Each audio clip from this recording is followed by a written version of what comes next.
마을의 화합이나 명절에 빠지지 않는 신명나는 놀이. 그 중심에는 흥겨운 북소리가 존재한다.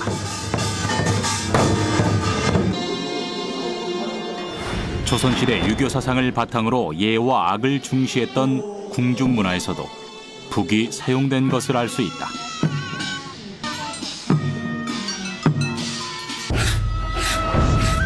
가락은 없지만 북을 쳐서내는 다양한 리듬과 소리에는 북만이 지닌 깊은 울림과 감동이 담겨 있다.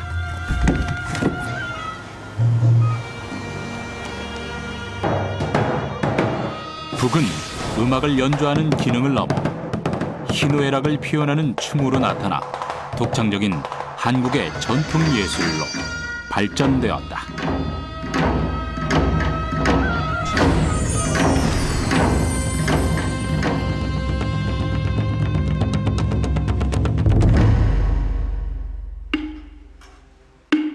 세상 만물이 잠든 고요한 순간. 새날이 밝아오는 것을 맞이하기 위한 조용한 울림이 시작된다. 5048자. 중생을 깨우는 묵직한 소리는 종으로 시작해 북으로 더욱 크게 승화된다. 눈에 보이지 않는 영혼과 더불어 물에 사는 생물. 날짐승과 무태 사는 짐승까지 축생의 부류를 제도하는 불교 정신이 법고를 두드리는 행위와 널리 퍼지는 소리 안에 고스란히 담겨 있는 것이다.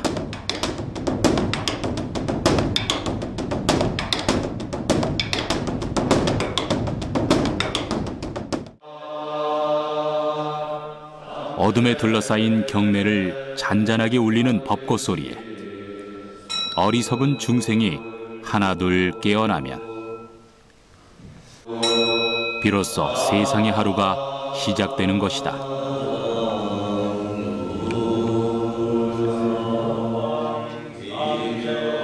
세상을 밝히고 만물을 깨우는 소리, 그것이 바로 북이었다.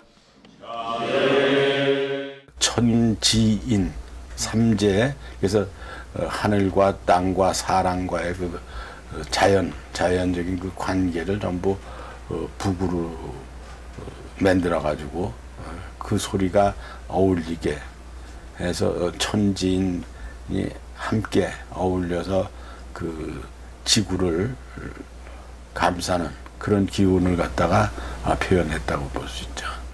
근처 사는 젊은 황공사. 고대 부족국가 시대부터 사용된 북은 자연신을 섬기거나 노동과 여흥을 즐기는 기능으로 사용되었다.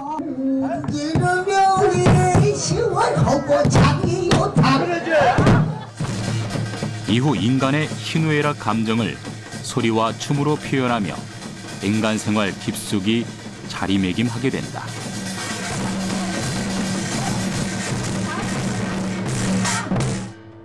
무당들이 산신이나 천신에게 지내기 저희 인간들의 뭐 슬픈 일이라든지 기쁜 일이라든지 그런 것을 전하려면은 북을 둥둥둥둥 울리면서 그런 마음을 전했다. 그래서 결국 인간 생활에서 가장 기본적인 그런 생활을 하는 거와 아주 밀접한 관련이 가지고 있었던 것이 북이다, 이렇게 생각할 수 있습니다.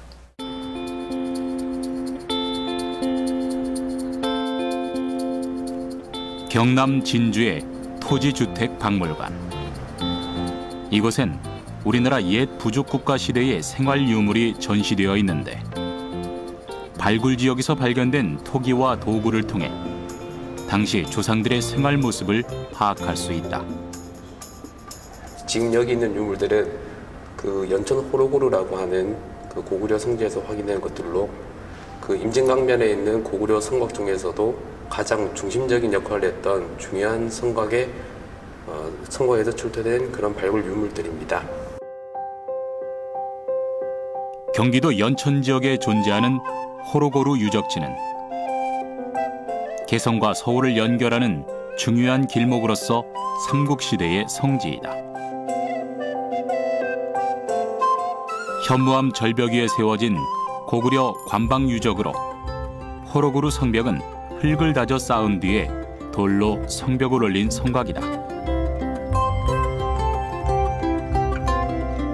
2000년 시작된 발굴조사는 성벽의 축성 방식과 구조에 대해 연구한 뒤 2009년 3차 발굴조사에서는 당시 사용했던 일반 토기와 흙으로 만든 북의 유물을 발견했다. 이 성의 발굴조사 중에 크게 구덩이를 파고 고구려 기와들이 다량으로 묻혀져 있는 기와 폐기장이 확인되었는데요. 이 폐기장 속에서 토고편들이 여러 파편으로 나뉘어져서 고구려 기와 사이에 파묻혀진 상태로 확인되었습니다. 고구려 토기 연대와 기와 연대, 그리고 역사 기록에 남아있는 고구려굴의 활동 기록을 통해 추정할 때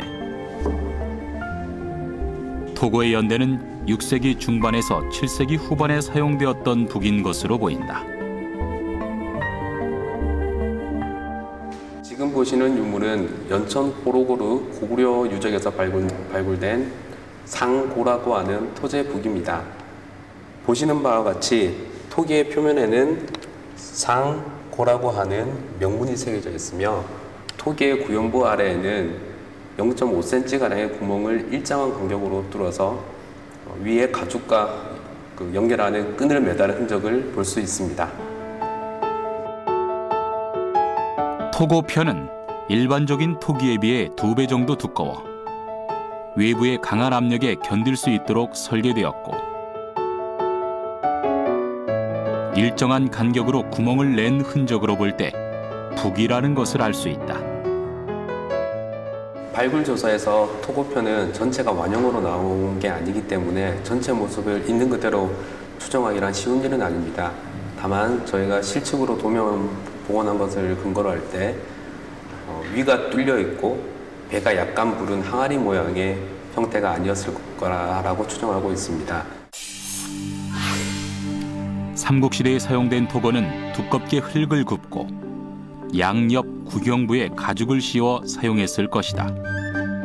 토고를 당시 사용된 북으로 추정하는 근거는 토고편에 적힌 상고라는 글자 때문이다.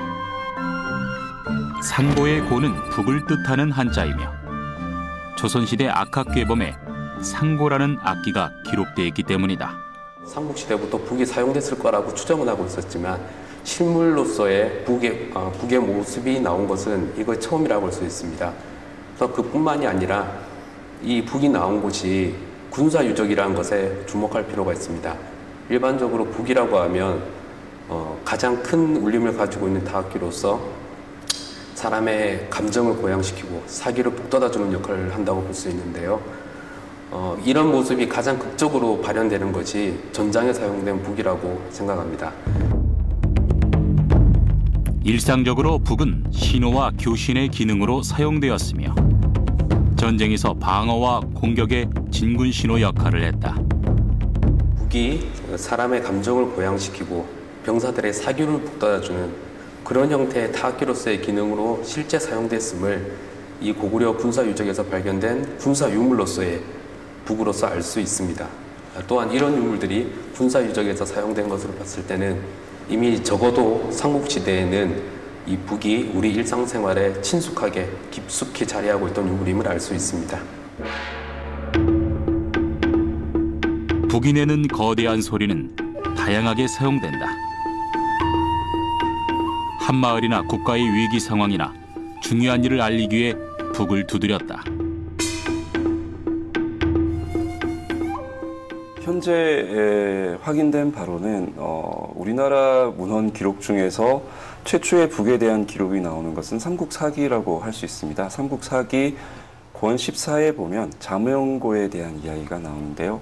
그 이야기는 뭐 누구나 다 잘 아시겠지만 1세기 경의 이야기로서 그때 이제 자명고 스스로 올리는 북이 있었다. 삼국사기에 북에 대한 기록이 남아있다. 낭랑에는 북과 뿔피리가 있어 적이 침입하면 저절로 울었다. 그러나 왕의 딸 랑랑이 예리한 칼을 가지고 몰래 창고에 들어가 북과 피리를 부수어 적의 침입에 대비하지 못했다.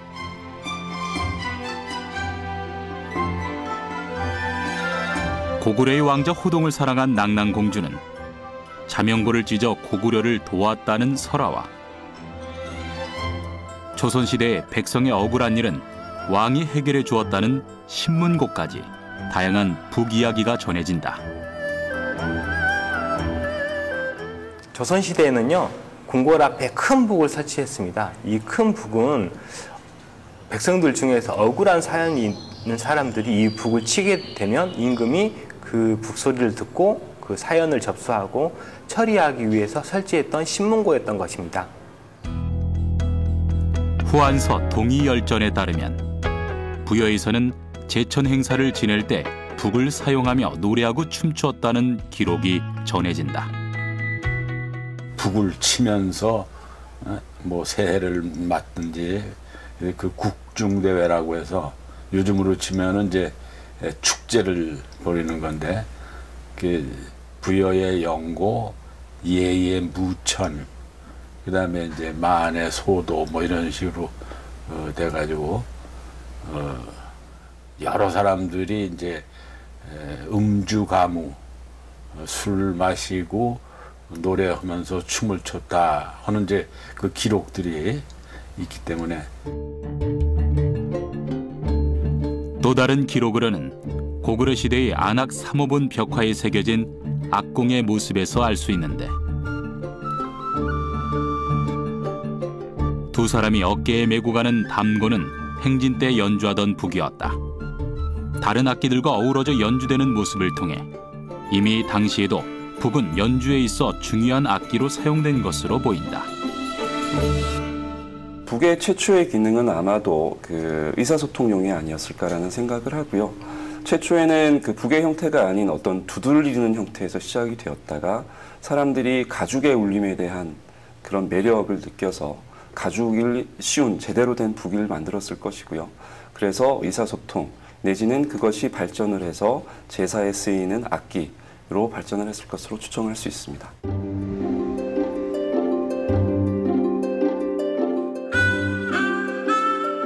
원시 부족 국가를 지나 정치 활동을 시작해 나가던 삼국시대에도 북이 존재했음을 알 수 있는데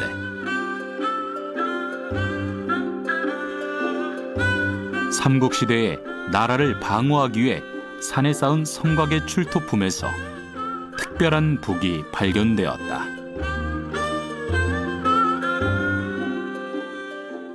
하남시에 가면은 이성산성이라고 부르는 그 삼국시대 산성이 있습니다. 거기서 지난 2000년에 조사를 하는 과정에서 그 저수지가 있습니다. 그 저수지 안에서 발견이 됐고요. 그 저수지는 이 목재가 보존될 수 있는 그런 환경을 갖추고 있습니다. 잘 아시겠습니다만은 목재 유물이 실제로는 남아있기가 굉장히 힘든데 그 습한 그런 환경 속에서는 오래 보존될 수가 있거든요. 고구려의 악기를 기록해 놓은 악지에 따르면 음악을 연주할 때 사용하는 여러 악기의 이름 속에서 요고라는 북의 이름을 발견할 수 있다. 경기도 하남시에 위치한 이성산성에서는 고구려의 북, 요고가 나무로 만든 형태로 출토되었다. 처음에 나왔을 때는 그게 이제 악기인지 정확히 잘 모르는 상황이었죠. 그런데 이제 그 형태를 봤을 때 형태가 그 옆에 이제 북면이라고 하죠. 그 가죽을 끼워서 불 두드리는 그 부분이 있고 가운데가 이렇게 잘록하게 들어가 있는데 그 부분은 이제 조롱목이라고 부르는 부분인데 형태로 봤을 때는 이제 완전히 장고의 형태를 띠고 있어서 저희가 이제 그 장고일 거라고 추정을 하게 된 거죠. 그 다음에 그 요거는 그 말 그대로 이제 허리춤에 이렇게 차는 그런 용도이기 때문에 지금 현재의 장고보다는 크기가 작습니다. 목재 요고는 음악사와 관련해 실제 악기가 실물로 확인된 최초의 유물이라 그 의미가 더욱 깊다. 북의 구형부에 가죽을 씌우고 여러 줄을 연결한 요구는 작은 장고의 모형이었을 것으로 추정된다.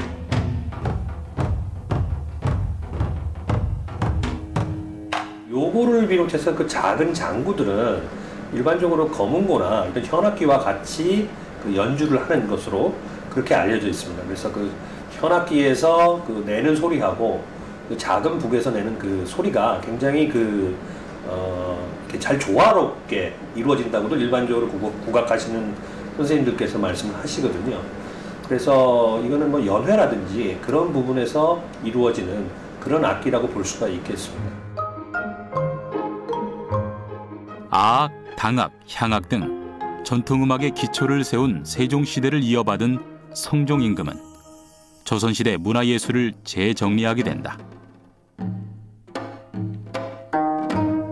당시 궁중음악과 무용을 담당하던 장학원의 제조였던 성형과 함께 성종임금은 그 내용을 기록으로 남기기로 한다. 세종시대 때 훈민정음을 창제하고 건축, 회화, 공예뿐만 아니라 음악도 아악, 당악, 향악에 이르기까지 기초를 세우지 않았는가. 이복의 성현, 이제는 음악도 집대성할 필요가 있다고 생각하네. 그렇습니다. 화려하고 웅장한 궁중음악과 무용이 발전한 만큼 제가 이런 내용을 자세히 정리하여 올리겠습니다.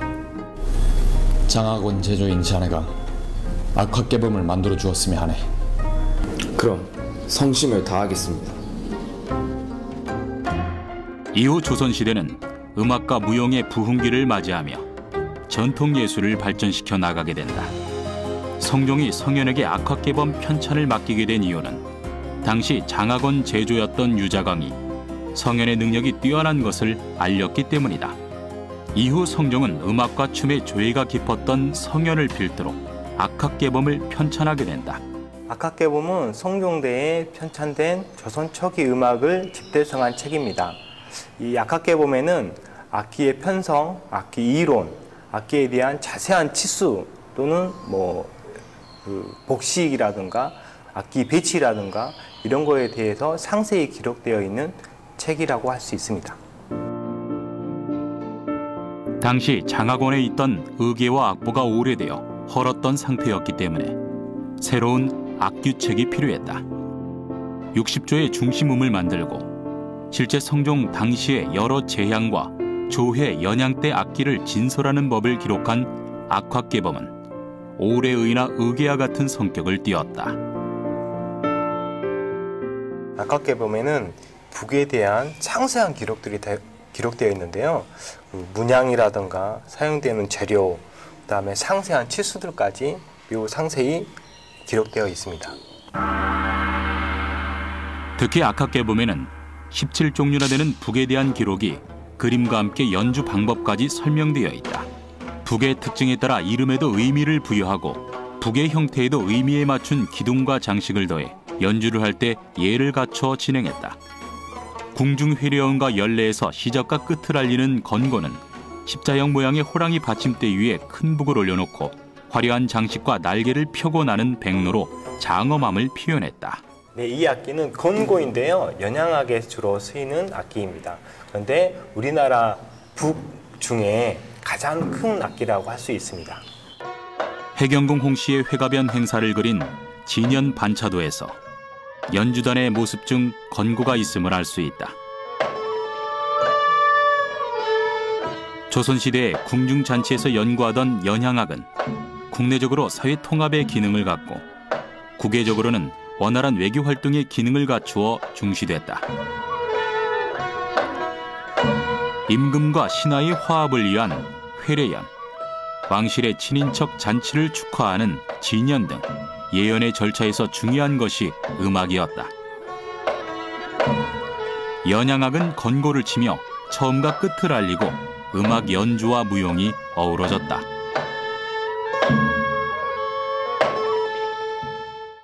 우리 그 세종 때의 그 실록에 보면은 뭐 영고, 영도, 노고, 노도 뭐 이런 식으로 굉장히 많은 종류의 북들이 있고 그 궁중에서 큰 행사를 할 때는 이제 북이 많이 동원이 돼서 영도라 불리는 이 북은 조선 초기부터 지신, 즉 사직의 제사에 쓰던 악기로 전해진다.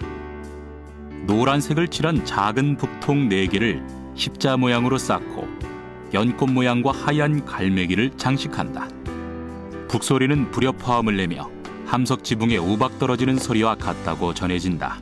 네, 이 악기는요, 영도라는 악기인데요. 제례 음악을 할 때 사용되는 악기입니다. 이 악기 연주법은 이 악기를 흔들어서 이 줄을 가지고 줄이 흔들리면서 북면을 치게 되면서 소리를 내는 악기입니다. 4개의 기둥을 세우고 그 위에 올려놓은 진고는 고려 예종 11년 송나라에서 들여와 사용한 악기이다. 궁중의 주요 행사인 종묘 제례와 문묘 제례에서 음악을 연주할 때 사용하는데 진고를 치는 것은 전진을 상징하므로 연주를 시작할 때 울린다. 조선은 유교를 국교로 삼아 정치와 교육, 생활의 모든 부분에 근본이 되도록 장려했고 이에 따라 음악도 예를 갖춰 정리하게 된다. 조선시대의 종묘 제양은 왕실의 주요 행사로서 임금을 비롯한 왕세자, 여러 재관, 문무백관, 악사 등 700여 명이 참가했다.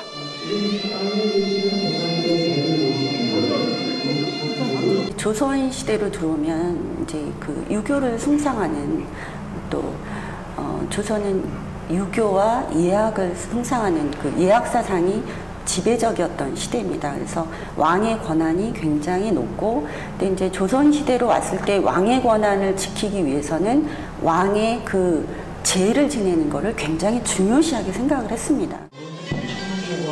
종묘 제례악은 타악기가 주 선율을 이루고 당필이, 해금 등 현악기의 장식적인 선율이 더해진다. 여기에 장구, 절고, 진고 등의 악기가 더욱 다양한 가락을 구사하고 노래가 중첩되면서 종묘 제례악은 그 어떤 음악에서도 느끼기 어려운 중후함과 화려함을 구사한다. 음악적으로 이제 음악적인 그 형태, 그다음에 제례적인 형태, 그다음 요 무용의 춤의 형태, 악가무가 일체가 됐던 종묘 제례악을 그 북이 어떤 그 시작과 끝을 같이 병행하지 않았나. 북의 기능이라고 하면 조선 시대의 그 기능이 가장 그 좀 크지 않았나라는 생각이 듭니다.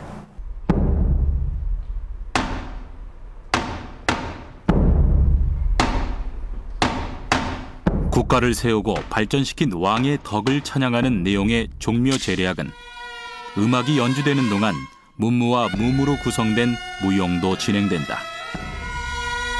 8줄로 구성된 64명의 무용수가 추며 유교 문헌에 나오는 대로 대립하지만 서로 보완적인 음과 양을 표현한다.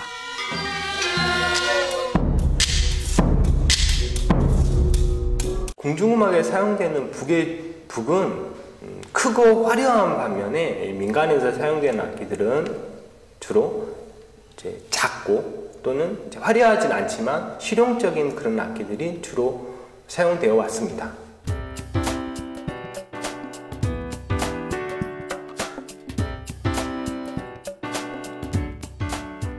대중적인 악기로서 북은 기원을 하거나 노동을 할 때 사용됐다. 명절이나 주요 행사에 북이 빠지지 않았고 북은 즉흥적인 춤과 함께 사람들에게 사용됐다.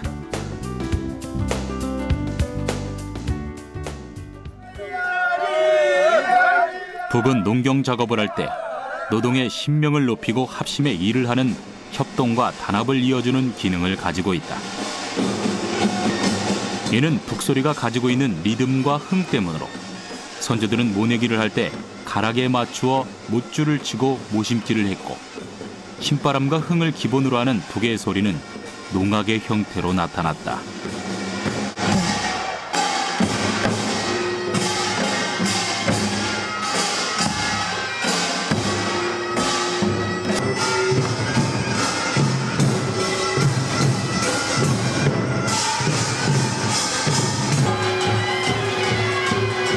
그리고 제일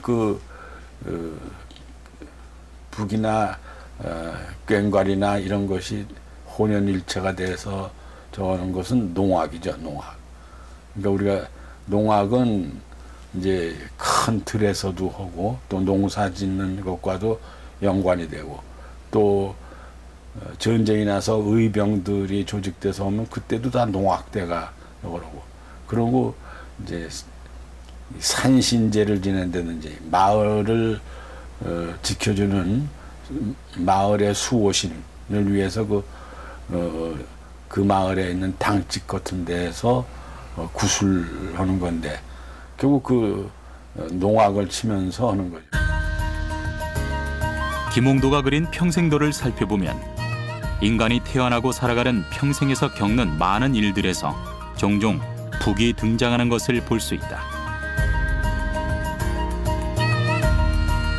평양도에서도 북을 치고 판소리를 하는 사람들의 모습을 통해 북이 서민 생활 가까이에 늘 존재했다는 것을 알 수 있다.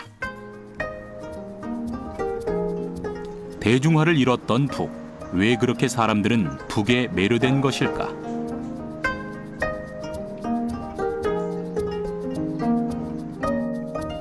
북은 단순한 악기를 벗어나 인간의 고뇌를 리듬으로 표현할 수 있는 매개체라는 특징이 있다.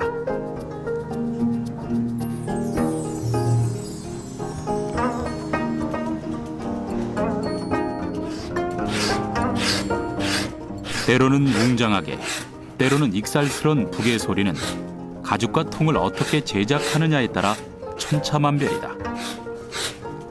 특히 북을 만들 때 사용되는 가죽은 재단할 때부터 매우 중요하다.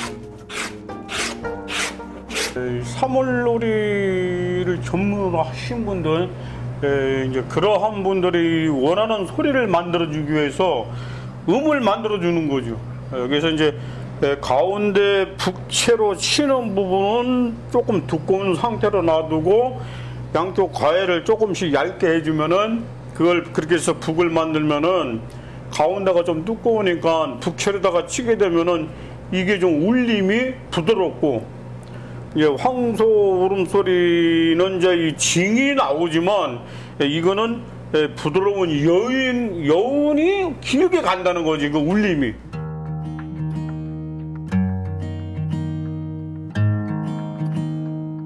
재단한 가죽을 원형틀 위에 씌운 후 가죽을 팽팽히 당겨 실로 묶으며 북면을 만들기 시작한다.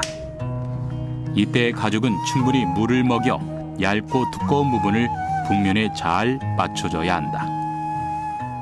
예전에는 뭐 토끼, 너구리 뭐 이런 가죽을 가지고 이제 그렇게 북을 만들었다 하는 게 이제 기록에 조금 나와 있는데, 점차로 이제 세월이 이제 좀 흘러감으로써 북을 만드는 과정에서 적합한 거는 역시 4, 5년생 된 우리나라의 황소다 이렇게 하고, 주로 이제 이 황소 가죽을 많이 쓰고, 그다음에 그 외에 이제 뭐 무슨 뭐 말 가죽이니 개 가죽이니 뭐 양 가죽이니 얇은 거는 장구판으로다가 이제 사용하는 게 적합하다 이렇게 해서 지금 현재 그렇게 하고 있어요. 원형틀에 가죽이 정확하게 자리 잡으면 둥글게 돌아가며 가죽을 꿰매야 한다. 한번 가죽을 꿰매면 다시 수정할 수 없기에 신중함을 기해야 한다. 거침없이 꿰매 내려가는 장인의 손끝에서 둥근 북이 점차 그 모양을 나타낸다. 주로 이제 이 엉덩이 부분은 사물놀이 하시는 분들이 이제 많이 저기를 하고, 그다음에 이제 이 목 가죽은 이제 이 판소리부, 소리 창 하시는 분들한테 이제 많이 이제 되고, 등 가죽은 이제 뭐 농악 하시는 분이나 뭐 이렇게 이제 뭐 각종 행사장에 이제 나가는 이제 대북 같은 걸로다가 하고, 그다음에 이 백 가죽은 이제 상당히 얇으니까 무속인들이 사용할 때 이제 그 가죽을 많이 사용하는 거죠. 외형이 똑같이 생긴 소리북이라도 북면에 사용하는 가죽에 따라 두드려 나오는 소리가 다 다르다.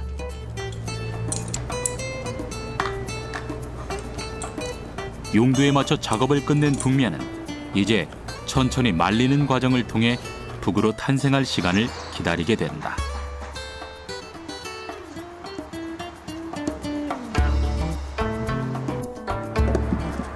북은 가죽과 울림통으로 제작된다. 울림통의 경우 유선형으로 잘게 자른 나무 조각을 여러 개 줄맞춰 세워 만드는데 정확하게 재단된 나무 조각들이 모여 하나의 울림통으로 갖춰지는 것이다.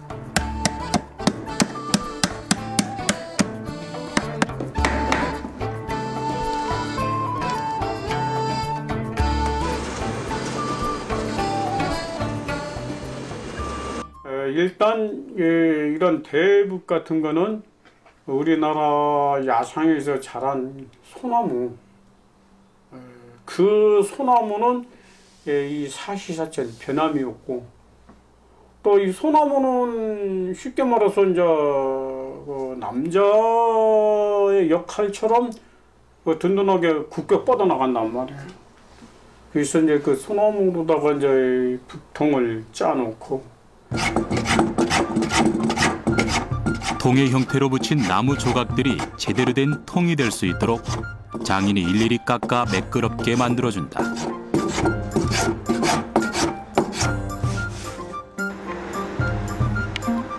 원래 하나의 큰 나무를 통으로 잘라 만든 듯 매끄러운 표면의 울림통이 완성된다.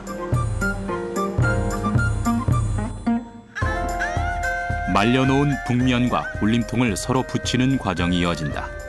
북면을 못으로 고정시키고 일정한 구멍을 뚫어준다.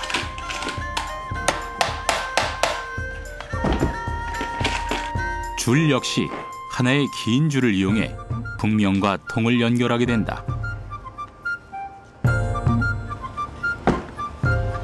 양쪽에 이제 구멍을 뚫어서 지그재그로다가 구멍을 엇박자로다가 해가지고 여기 이제 판을 붙이는 거죠. 이게. 그래서 예전에는 이제 이런 상태를 북을 메우기 위해서 가죽을 공명통에다가 이제 씌운다, 이제 이렇게 얘기 나옵니다. 오랜 기간 동안 북을 만들어 온 장인도 가장 까다로워하는 줄 작업. 줄 굵기에 딱 맞는 구멍을 서로 연결하며 북과 면이 밀착되도록 한다. 모두가 같은 세기로 줄이 일정하게 당겨지도록 손끝으로 그 강도를 측정해 작업한다.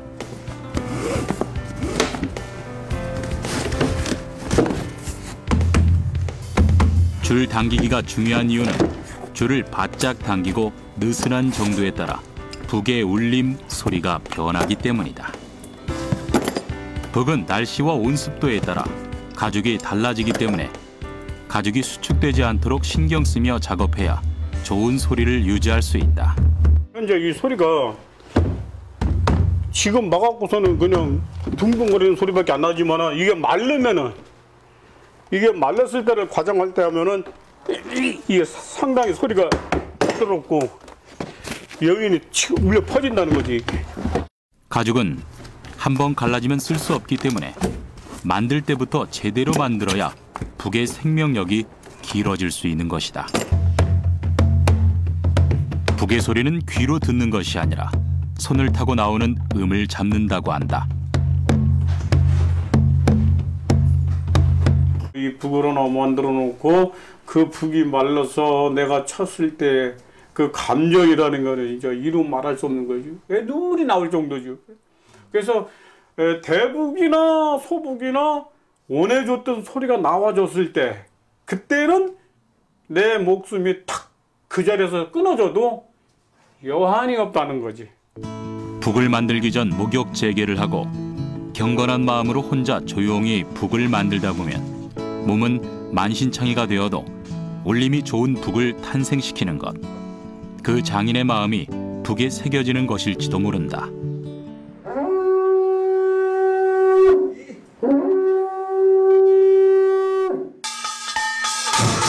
울림을 주는 북, 가슴에 맺힌 한을 풀어주고 흥겨움을 북돋는 북의 소리는 서민들이 감정을 표현하는 춤으로 나타나게 된다. 날매 북춤은 우리 조상들의 생활과 정서의 한 단면을 보여주는 민속춤으로 예능 보유자 윤종곤 씨가 그 맥을 이어가고 있다.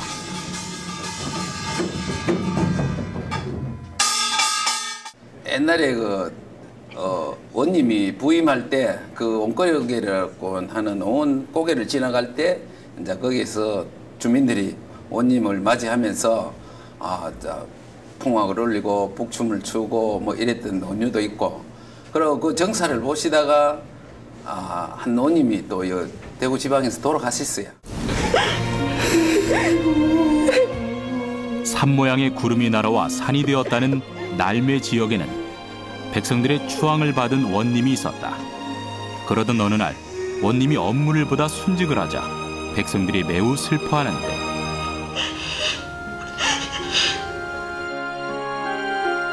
고을 백성들은 원님을 추모하며 영운이 좋은 곳으로 가기를 바라는 마음으로 원고개에 무덤을 쓰고 봄과 가을에 제사를 지냈다고 한다.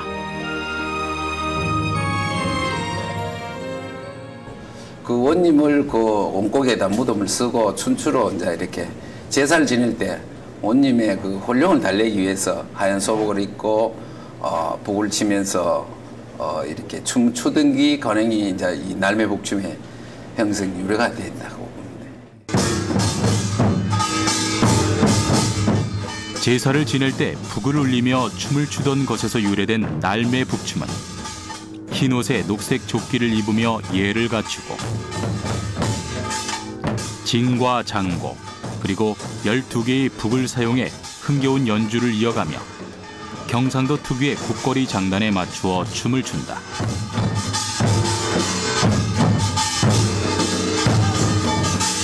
날매북춤은 우리 조상들의 생활과 정서의 한 단면을 보여주는 민속춤으로서 그 가치가 매우 높다.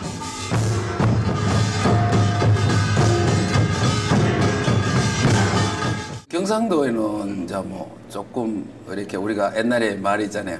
집에 가장이 들어오면 밥도 자자. 이는 악에도 그게 나타납니다. 조금 북 소리가 좀 단순하지만은 그 속에 다 포함이 되어 있는 거죠. 함축이 되어 있지. 우리 밥도 했을 때 집에 누구는 이상이 없나 이런 거 다 포함이 되잖아요. 매는 악도 마찬가지. 한번 뚱 치는 가운데서 그 모든 예술이 다 포함돼 함축되어 있다고 보면 됩니다. 농민들이 악기를 연주하면서 풍농을 기원하고 애군을 막기 위해 행하던 농악은 굿이라고 불리며 세시 명절 놀이와 연관되는 중요한 전통예술이다. 민간 신앙 의식인 동시에 농사일의 고된 노동을 공동체적 신명으로 푸는 중요한 기능까지 지니며 음악과 춤이 어우러진다. 그 악기를 치면서 흥이 났던 거죠. 결국은 신명이죠, 신명. 신명을 느끼면서 저절로 동작, 춤의 어깨춤이 추어졌던 것이 춤으로써 그 형상화, 같이 동화될 수밖에 없었던 그런 그 맥락을 보면 이 북이라는 그 자체를 저희가 다시 한번 생각을 할 수 있는 기회가 되지 않았나. 저도 그런 생각을 하면서 그 북이 우리 북춤에 끼친 영향은 굉장히 크다라고 생각을 합니다. 보통 북춤이라고 하면 외국에서는 북으로 연주를 하고 춤을 추는 형태로 나타나지만 한국의 북춤은 무용수가 직접 북을 메고 연구하며 춤을 추는 특별한 모습이다. 날매 북춤의 경우 조상들이 몸으로 익혀 후대에게 전승하던 것이 1953년 조직된 비산농악대로부터 계승되고 있다. 조선시대 후기에는 지방에서 다양한 북춤이 교방의 기생들에 의해 전승되었다고 한다. 궁중음악과 무용은 중앙기관인 장학원을 통해 보존되었다. 지방에서 전승되어 온 북춤 중에서 궁중의 북춤과 같은 형태인 승전무는 중앙기관인 장학원에서 북춤을 배웠던 무용수가 지방으로 돌아가 지역의 기생들에게 전수한 것이 모태가 되었다. 4명의 무용수가 북을 사이에 놓고 아름다운 춤 사이를 펼치며 북을 두드리는 승전무는 화려함을 자랑한다. 승전무 자체가 통영 승전무로서 지금 인정을 문화재로서 지정이 되어 있는데, 그것 또한도 우리 궁중에서의 무고의 형태가 그 어떤 관기, 그 기에 의해서 춤을 추어주고 와서 배워서 같이 추어주고 그게 다시 지방으로 내려갔을 때 그 춤이 연행돼서 그 어떤 고무의 형태에서 발전이 돼서 그 통영 승전무가 나온 거 아닌가라고 추측을 하고 있습니다. 지방의 교방에서 연행되었던 춤과 노래의 순서와 가사를 자세하게 기록한 교방가요에도 승전무가 전해진다.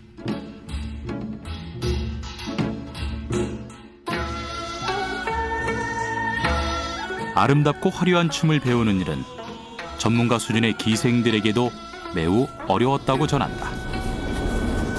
아이고, 다리고 안 아픈 데가 없네.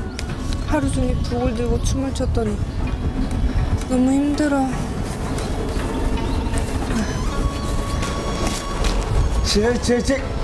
아니 이보게 한참 고무 연습할 시간이 아닌가 지금 이렇게 한가하게 놀 때가 아니야. 조만간 외국의 사신들이 당구 갈 텐데 연례 준비를 해야지. 이봐요, 악공 양반. 저도 지금까지 연습하다가 방금 나와서 쉬는 거예요. 금방 들어갈 겁니다. 특히 조선시대 후기에는 외국 사신의 왕래가 잦아지면서 지방에서 연회를 열게 되면서 악공과 무의가 많이 필요하게 되었다.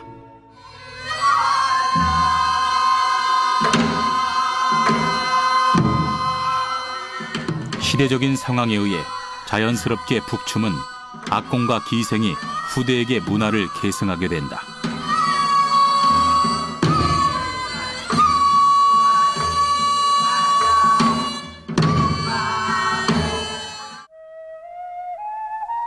육간대사의 제자 성진이 팔선녀를 보고 번잡한 마음을 달래며 만들었다는 춤도 있다.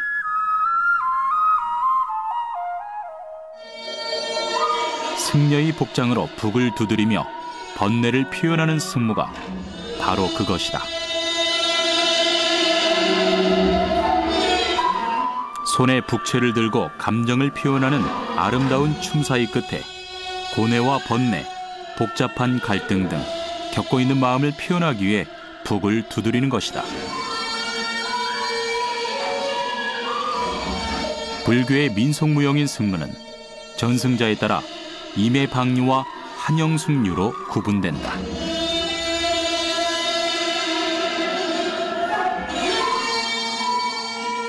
승무는 20세기 이후에 등장한 우리 무용 중의 하나입니다.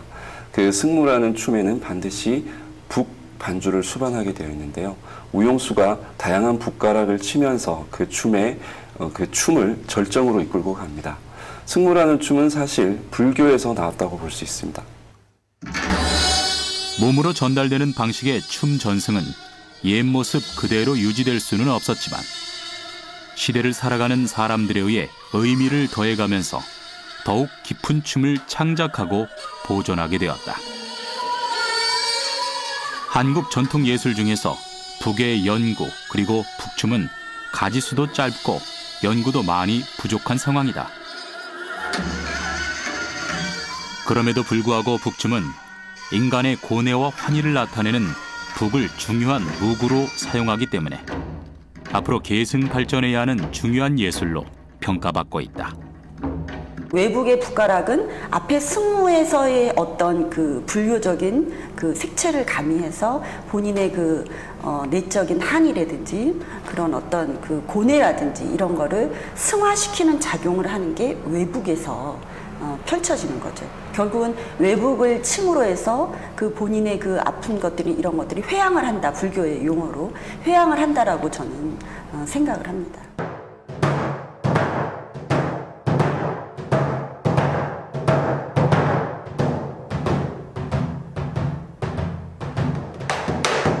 절제된 리듬으로 하나의 북을 치며 춤을 추는 과정은 승무에서 매우 중요하다. 시시각각 바뀌는 장단에 맞춰 북의 면과 태를 자유롭게 두드리는 인상적인 춤이다. 승무라는 춤 안에 외북을 추는데 그 20의 춤가락, 춤사위가 다 진행이 됩니다. 처음에 이제 연불부터 시작을 해서 그다음에 끝에 이제 국거리로 가서 이제 북을 추기 위해서 그 북노름을 하면서 들어가서 북춤을 추기 시작하죠. 북을 삼면에 걸어놓고 다채로운 장단에 맞춰 화려한 춤을 선보이는 삼고문은 현대에 들어서 발전된 형태의 북춤이다.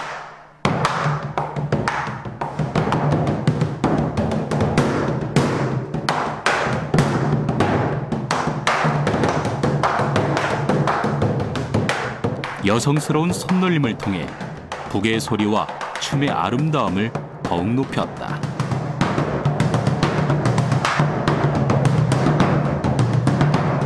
제가 그동안 배워왔던, 알고 있던 북의 가락의 형태가 너무너무 다양한 것을 그때 봤을 때 인간의 그 가능성은 무한하구나.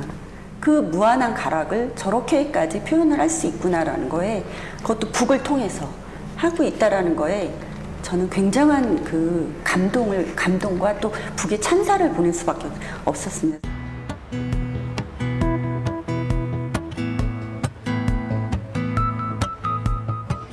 북 하나에 녹아있는 수많은 이야기와 감동은 21세기 현대를 살고 있는 우리에게도 영향을 미치고 있다. 이것은 고구려 고각이라고 하는데요. 저희가 2000년 새해 아침에 새천년을 맞이하는 기대를 담아서 여기에 세운 것입니다.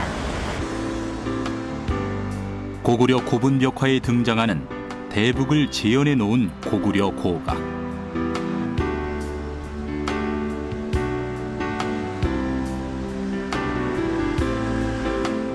대형 사이즈의 대북은 위엄뿐만 아니라 사신도의 하나인 주작을 그려넣어 고구려의 진취적인 기상까지 상징하고 있다.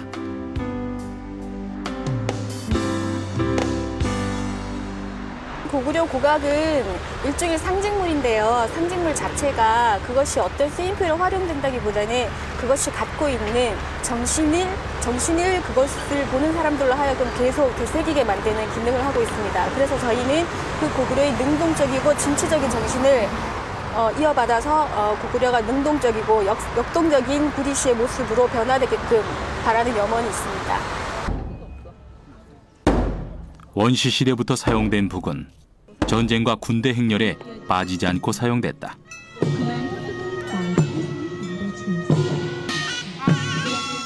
군악의 한 갈래인 고치는 두드리는 타악기와 부는 관악기로 편성되어 군대의 행진에 많이 연주된 음악이다. 여러 대의 북을 울리고 그 소리의 강약을 조절하며 연주의 흐름을 지휘하는 북은 군대의 기상뿐만 아니라 지켜보는 백성의 마음까지도 고무되게 만들었을 것이다. 우리나라 음악에서 북은 가장 중요한 역할을 합니다. 모든 음악의 편성에서 장구나 북은 빠지지 않기 때문입니다. 서양 음악의 경우에는 대규모 편성일 경우에 지휘자가 반드시 수반되게 되어 있는데요. 우리나라 음악에는 지휘자가 없습니다. 북이나 장구 등이 바로 그 서양 음악의 지휘자와 같은 역할을 한다고 볼 수 있는데요. 우리나라 음악에서 여러 가지 특징 중에 중요한 것이 많지만 그 중에서도 가장 중요한 것은 장단이라고 볼 수 있습니다. 그 장단을 짚어주는 역할이 북이 하기 때문에 가장 중요한 악기라고 볼 수 있습니다.